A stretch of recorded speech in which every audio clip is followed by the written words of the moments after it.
So, magandang umaga. Ito, inaayos natin yung pangsang din sa ilalim ng tulay. Gagaling po tulad sa Kalawaran. At maganda sa Karinig. Ito po, inaayos na. Limang pangsang ala siguro rin. Lima to sa Karinig. Nayayari na.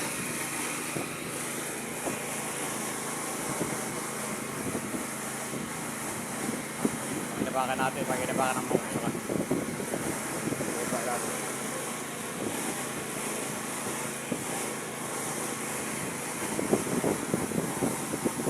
Natawad-wad ng Layton.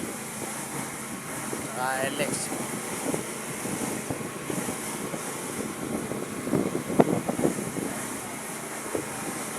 Magtulungan po sa atin ng Layton saka LX. Maraming po salamat. Ito po alang-alang sa ating kapitan at saka kay mga kasama kong konsyal. Tulong-tulong po kami gumausap po sa Layton at saka sa LX. Maraming po salamat at God bless.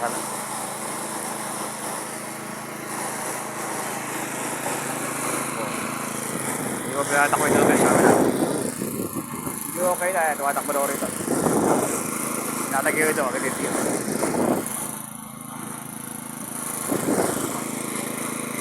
Sige, maraming salamat po. God bless po sa atin lahat.